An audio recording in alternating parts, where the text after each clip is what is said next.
Cordial saludo. Mi nombre es Hernando Salcedo. Ninguna sociedad puede existir si no impera en algún grado el respeto a las leyes.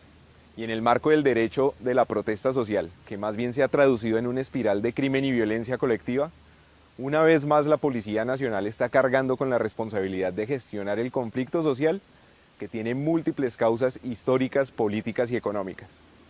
Además, la policía está sufriendo un desgaste de legitimidad solitario, caracterizado por falta de un liderazgo político positivo y coherente, en donde por un lado hay parcialidad e insuficiencia en el abordaje de las cuestiones de la seguridad pública y por otro lado hay indiferencia y apatía.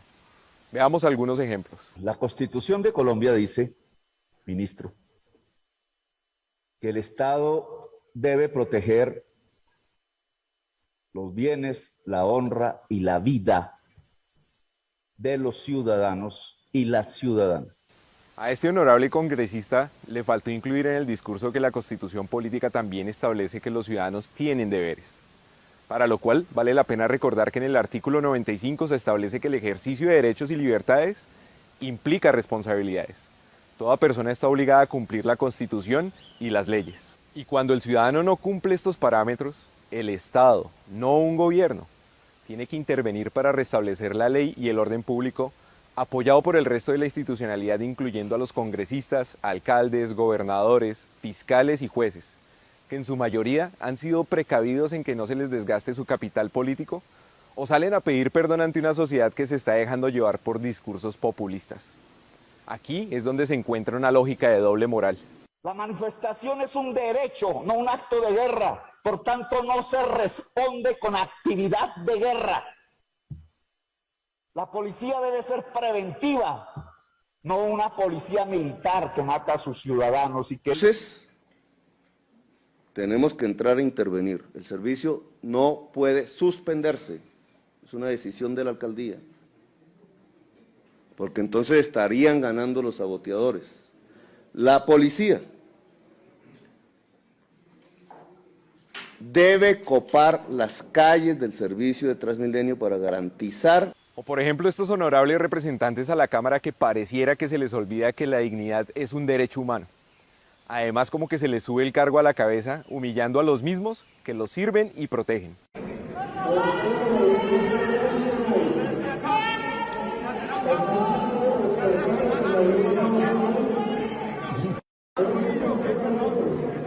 ¿Qué salgan? ¿Qué hacen aquí? ¿Qué hacen aquí? ¿Qué hacen aquí? ¡Salgan! O como otros que salen con mensajes irresponsables, irrespetuosos y cargados de odio cuando deberían ser los primeros en llamar al respeto por la ley. A la que 4 malditos policías, cerdos policías, la ultrajaron sexualmente y después la niña apareció como si se hubiera suicidado. Digamos que se suicidó. No resistió la indignación que le produjo el ultraje de estos miserables. Este honorable congresista se refiere al caso en el que algunos periodistas desinformaron de manera apresurada y peligrosista y que después de realizar el debido proceso tuvieron la ética para rectificar, aunque el daño institucional y social ya estaba hecho. Lo más grave es que se está generando una narrativa que está invirtiendo los fundamentos de un Estado social de derecho, glorificando el crimen y victimizando a los delincuentes. Obedece la Constitución de Colombia y la Constitución de Colombia les prohíbe disparar a manifestantes pacíficos. Persona que intente pasar, sea bicicleta o sea en moto, se pincha y se quema. ¿Listos? Uno detrás del otro en fila india. Uno detrás del otro en fila india. ¿Listo?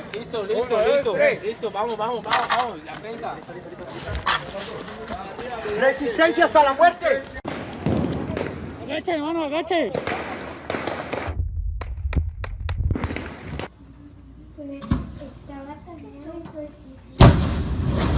¡Mierda! Le pegaron el cohete en la barricada. Mire, viene herido el policía. Pues estos manifestantes pacíficos hasta el momento han asesinado a 2 policías y han agredido a 1.114 más, entre ellos 54 mujeres, usando armas de fuego, armas cortopunzantes, explosivos, artefactos incendiarios y agentes químicos, entre otros. además de los actos delincuenciales contra el patrimonio cultural, el transporte público, instalaciones de administración de justicia y la propiedad privada. Eso sin mencionar los fallos en los administradores de justicia, como el caso de esta honorable juez que declaró la captura ilegal de unos infractores cuando ni siquiera sabe que el SMAT hace parte de la policía. Sí, cuando lo capturaron, ¿a usted quién lo capturó? ¿La policía o el SMAT? ¿Ah? El SMAT lo capturó, la fiscalía dice que la policía.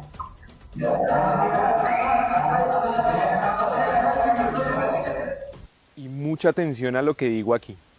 Me refiero exclusivamente a aquellos que han utilizado el marco de la protesta legítima y por medios pacíficos para generar caos y vulnerar los derechos e intereses colectivos.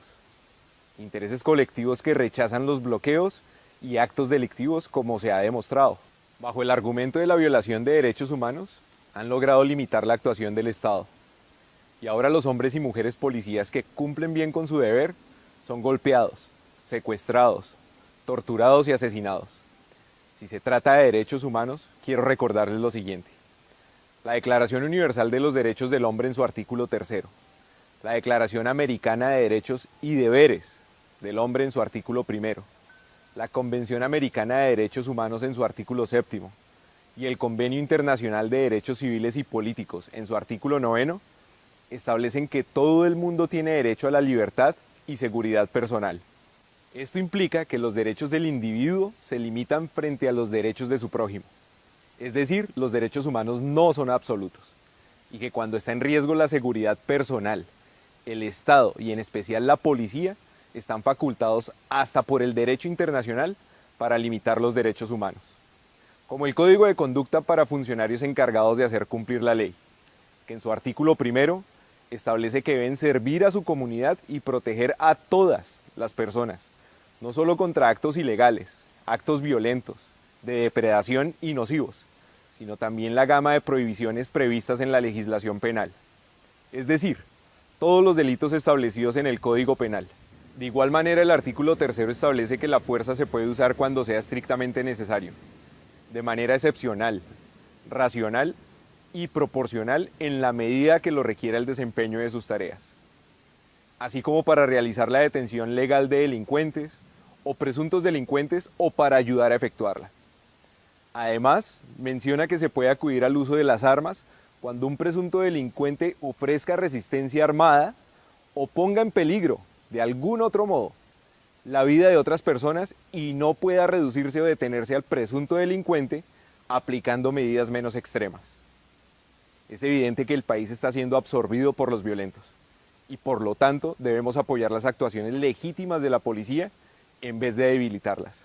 El mensaje para los hombres y mujeres policías que cumplen bien con su deber es de apoyo total. Y nuevamente quiero agradecerles por su estoica labor. Sé del desgaste anímico y físico por el que están atravesando. No se sientan solos. Cuando se estén enfrentando a los violentos, tengan en mente que están acompañados por aquellos ciudadanos que depositan su fe en el principio de servir y proteger. Aquellos ciudadanos que dependen de su labor como policías para que ellos puedan ejercer los derechos que otros desconocen. Ahora el reto en medio del caos es recuperar la confianza del público. Para lograr ello, recuerden actuar con paciencia, prudencia e inteligencia. Aunque sé que suena fácil decirlo desde la comodidad de los prejuicios basados en la desinformación de las redes sociales. Pero hoy más que nunca deben buscar la inspiración en el Código de Ética Policial, apoyarse en el Sistema Táctico Básico Policial y tener muy en cuenta los numerales 5, 6 y 7 del artículo 32 del Código Penal, así como las directrices para la aplicación efectiva del Código de Conducta y los principios básicos sobre el empleo de la fuerza y de armas de fuego por los funcionarios encargados de hacer cumplir la ley. Allí está todo el respaldo jurídico que necesitan para enfrentar a los violentos. Por otro lado, dar buen trato verbal y físico al infractor, especialmente cuando ya está controlado, así como leer los derechos del capturado para que no se deslegitime el procedimiento. Todos los ojos están puestos en ustedes. Sé que hay asuntos pendientes como la mejora salarial, las garantías jurídicas para cumplir con la labor, cambios estructurales en los estatutos de carrera y los ascensos, la salud y el bienestar, así como el clima organizacional. En este último, los oficiales tienen el desafío de demostrar por qué llevan las insignias en los hombros y la cabeza. Pero este debate se debe dar en un ambiente aislado del populismo, de una manera bien estructurada y objetiva. A nuestros líderes políticos, es hora de hacer un relevo, que la derecha se reinvente, que la izquierda deje de pescar en río revuelto, y la tercera vía, si es que la hay, que plantee posiciones más imparciales, pero todos hacia soluciones socioeconómicas viables, incluyentes y sostenibles. A los vándalos y falsos defensores de derechos humanos, detengan de inmediato los actos violentos, ayuden a construir en vez de destruir, no recurran a la protección de derechos humanos cuando están afectando los derechos de todo un país. Recuerden que prima el interés general sobre el particular. Como nación, estamos obligados a recuperar el orden social. El riesgo ahora es que la inseguridad ocupe el lugar de lo que realmente ha causado este estallido: el déficit tributario, la corrupción y la ineficiencia histórica del Estado, en la que todos hemos sido responsables. De lo contrario, nos estamos dirigiendo a un punto en el que no vamos a ser capaces de retornar. Libertad, pero con orden.